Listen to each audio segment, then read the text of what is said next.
So this is the best way to live life. I'm going to tell you the secret. And if you really believe that, then you're either delusional or hopeful. The idea that any one person can tell you how to live life or the best way to live life. The only advice that I can give is to be the best person you can and do your best and yearn for change, enjoy the change, enjoy the ups and downs, to embrace the ride, in other words. So the best way to live life, in other words, for some people is to take control of your life.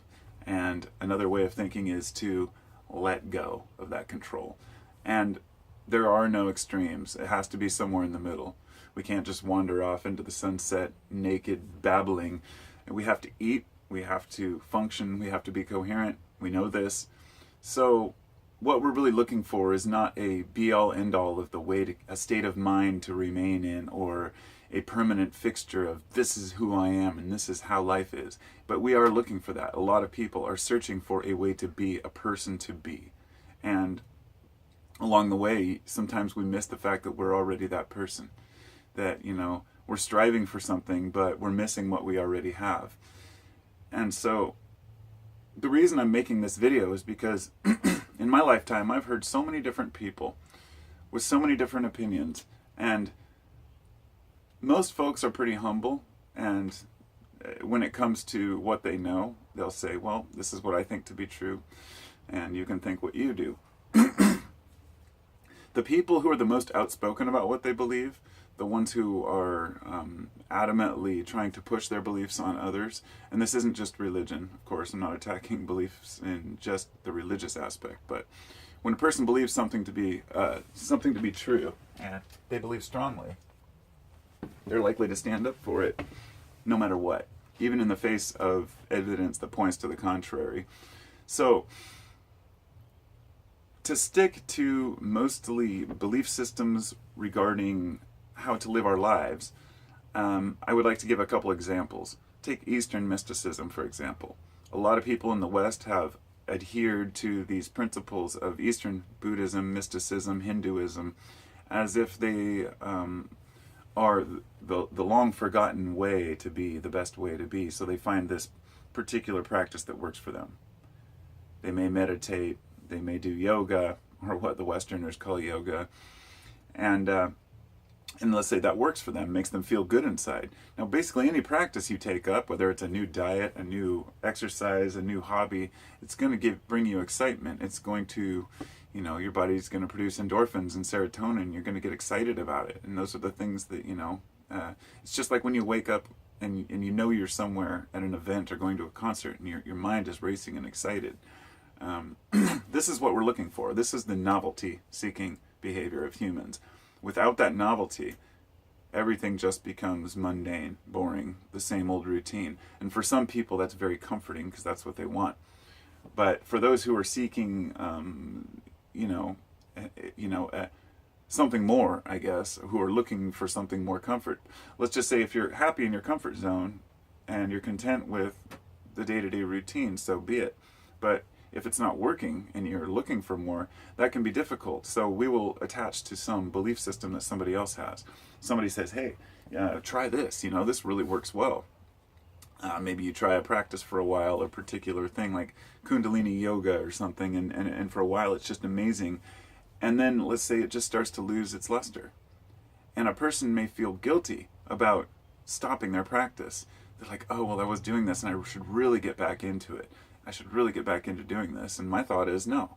If you don't want to do it, then don't do it. You don't force yourself to do these things. Now, there are practices that we do have to have a little bit of, I'm going to turn off this fan here. There are practices that we have to have a little bit of, discipline, and that's different. I'm not saying that if it's hard, don't do it. I'm saying that we in our hearts know that we're never going to know what's going on completely. We're never going to be totally content with any one particular way of being, at least some of us. Now, I'm speaking from myself here, and I don't want to generalize. I know that there are people out there with a completely different mindset. Brains are very individual. People who can live their whole lives living in one house with one job one idea of life and be content with that. And so be it for those folks. But for those who are like myself, who are always thinking, always seeking, always looking for new discoveries, novelties. I mean, to me, learning is fantastic. Anytime I find an article about something that interests me, I'll read it, and I want to know as much as I can about life. Sometimes I'll find an article, let's say, that contradicts something that I do believe or want to believe. I'm flexible enough to be able to adjust that.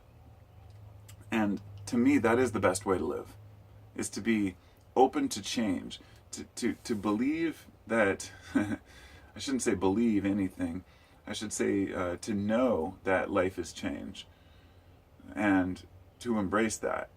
We're hanging on to a rock in a raging stream. It's when we're trying to hang on to what we believe to be true in the face of all that may dispute it. And that's when the problems usually arise. It's not when we believe things that aren't true so much as when we believe things that aren't true and then try to push those on others. And that's the situation we're at right now in society, that we have been in for thousands of years. That a small group of people thinks that they know better because they have wisdom. They assume everybody else is stupid, and that people need to be herded like sheep.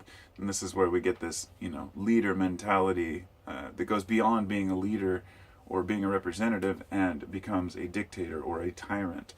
And I was talking to somebody the other day about society, because when we reflect ourselves in society, when we ask ourselves, what is the best life to live and what will make me the happiest?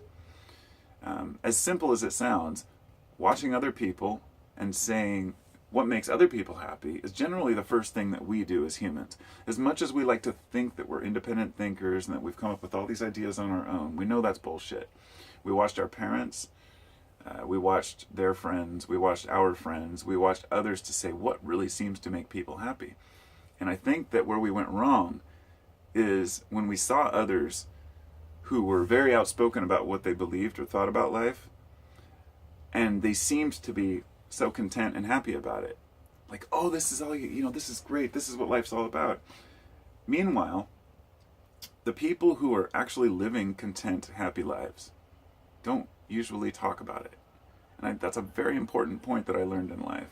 Is that the ones who are the most outspoken and want to convince you of things, and I'm not talking about those who know something and want to share it, but those who spend time trying to convince others of something and saying this is what you should believe, are often the ones to be the most suspicious about. If something doesn't come with ample evidence to prove it's true, it doesn't mean it's not true. But if you have ample evidence to say that it's probably not true, it's probably not worth the time. And for me, all religion falls into this category. And, I know that a majority of people, a vast majority of people are religious in one way or another.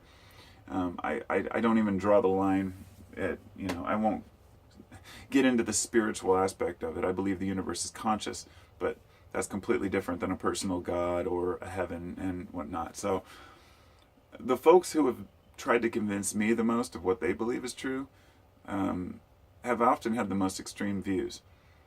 And when I try to have a coherent conversation with folks, I don't say like, can you prove this is true? Because I know that we can't prove a lot of the things we believe are true.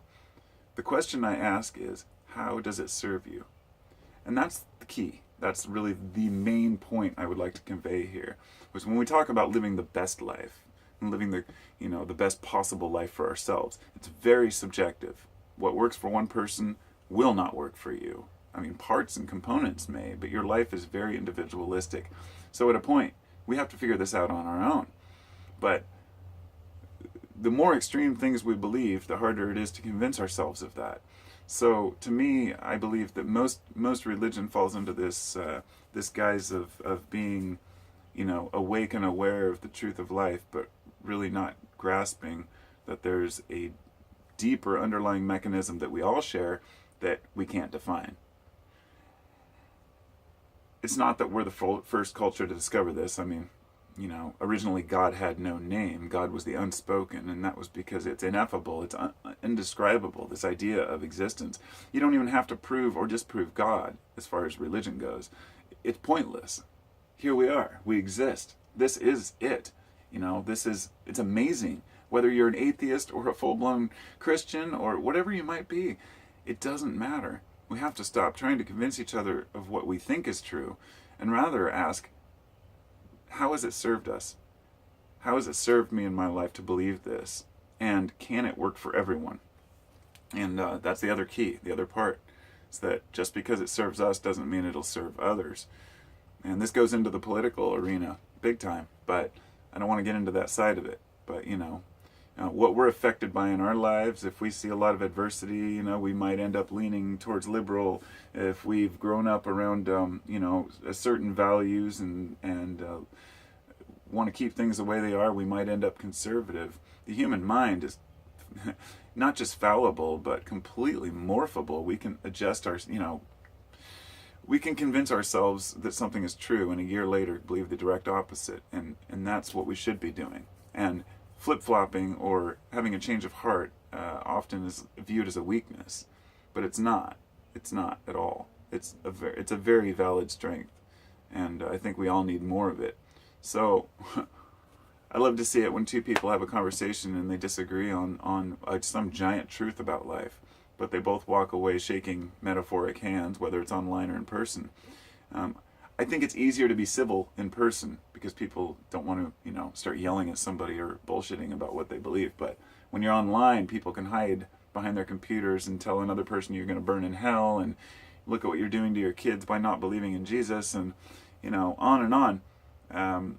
But when two people walk away and say, I disagree respectfully, but, thank you for your point of view, I think that that's what we should aim for as a society, as individuals, I guess. Society's not really aiming for anything, but there is a general consensus that living life follows certain guidelines, certain rules, such as be kind, share with others, be part of your community and do your part, treat your children with respect, your elders with respect, all of these basic things that we all know are, the very few things that we do know about life. So we may not know the answer to life and what it's all about, and we can argue about the details, but there are a few things that we can agree on. So I'll talk to y'all later. Hope y'all have a wonderful day, and peace.